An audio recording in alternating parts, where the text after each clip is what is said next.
Shantipur state general হাসপাতালের blood bank চালু হতে হয়ে গেল চূড়ান্ত পর্যায়ে ড্রাগ কন্ট্রোল ইউনিটের পরিদর্শন। বাকি এবার কেন্দ্রীয়। শান্তিপুরের বিভিন্ন স্বেচ্ছাসেবী সংগঠন সহ সমস্ত এলাকাবাসীর দীর্ঘদিনের ইচ্ছা অনুসারে সম্প্রতি বছর খানেক আগে সম্মতি জানায় রাজ্য স্বাস্থ্য ভবন। সেই অনুযায়ী নির্মাণ কার্য সমাপ্ত হওয়ার পর বিভিন্ন পর্যায়ে প্রায় সমাপ্তির মুখে বাকি ছিল ড্রাগ কন্ট্রোল ইউনিট রাজ্য এবং কেন্দ্রীয় অনুমোদন। এবার সেই কাজ আরও গতিশীল। রাজ্য স্বাস্থ্য ভবনের আধিকারিক, জেলা মুখ্য স্বাস্থ্য আধিকারিক এবং রাজ্য ড্রাগস কন্ট্রোল ইউনিট আধিকারিক, শান্তিপুর স্টেট জেনারেল হাসপাতালের সুপার ডক্টর তারক বর্মন এবং রোগী কল্যাণ সমিতির চেয়ারম্যান তথা বিধায়ক ব্রজকিশোর গোস্বামী উপস্থিত হয়ে আলোচনা করেন বিভিন্ন বিষয়ে। এই বিষয়ে তিনি বলেন, নির্মাণ সংক্রান্ত এবং অন্যান্য নানান কাজকর্ম শেষ হয়েছে আগেই। আজ রাজ্য ড্রাগ কন্ট্রোল ইউনিট উপস্থিত হয়েছেন। এবার বাকি কেন্দ্রীয় ড্রাগ কন্ট্রোল ইউনিটের ছাড়পত্র, তাহলেই সাধারণ মানুষের পরিষেবার ব্যবহার হবে ব্লাড ব্যাংক। তবে গত বছর এই সময়তেই জেলা স্বাস্থ্য আধিকারিক শান্তিপুর স্টেট জেনারেল হাসপাতালে দাঁড়িয়ে এই বছরের জানুয়ারি মাসে শুরু হওয়ার কথা। প্রসঙ্গে বিধায়ক বলেন, ব্লাড ব্যাংক তৈরির অনেক রকম অনুমতির প্রয়োজন হয়। সেক্ষেত্রে উনি কী কারণে জানিয়েছিলেন তা আমার জানা নেই, তবে আগামী নতুন বছরের গোড়ার দিকেই সাধারণ মানুষের ব্যবহার্য হবে বলেই মনে হয়।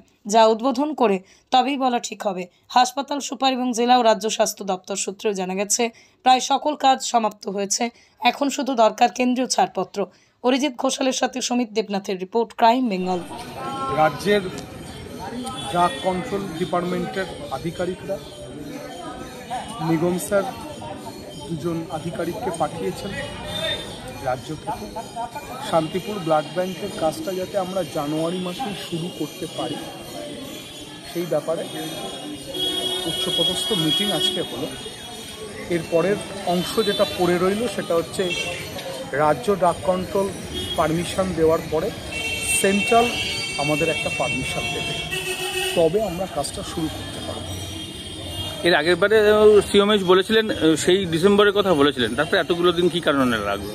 ডিসেম্বরটা এখনো আসেনি না, গত বছরের কথা হয়েছিল, সেই সময় বলেছিলেন উনি। কেন কীভাবে বলেছিলেন আমি বলতে পারবো না, ঠিক আছে? উনি কীভাবে বললেন, কী জন্য বললেন সেটা তো আমি বলতে পারবো না। দেখুন, উনি সিএমওই ডিপার্টমেন্টের থেকে বলেছেন। নিশ্চিতভাবে আমি গতকালকেই স্বাস্থ্য ভবনে উচ্চপদস্থ আধিকারিকদের সাথে মিটিং করেছি। আমার কোথাও কি যেন মনে হচ্ছিল বড় দেরি হচ্ছে, কিন্তু আমি তো ডিপার্টমেন্টের লোক নই, সব আইন আমার জানা আমার নেই, আমার স্বীকার করতে কোনো দ্বিধা নেই। আমাকে চেষ্টা করতে হবে শান্তিপুরবাসীর যাতে উপকারটা আমি করে যেতে পারি অন্তত এই ইলেকশনের আগে। তার জন্য আমায় যেটা করতে হবে আমি করতে রাজি আছি। পরিকাঠামোগতভাবে এমনি সমস্ত নির্মাণ কমপ্লিট, সব তো ঠিকই আছে। এখন তাহলে সেন্ট্রাল ড্রাগ কন্ট্রোল ইউনিটের অপেক্ষায় তাদের পারমিশন। আর এমনি পাবলিক টয়লেট বা আরও কিছু ভবন কি নির্মাণ হবে? সেগুলো প্রয়োজন পড়লে নিশ্চয়ইভাবে করা যাবে, অসুবিধা কিছু নেই। এই মুহূর্তে প্রয়োজনীয়তা কিছু পড়ছে না, ঠিক আছে?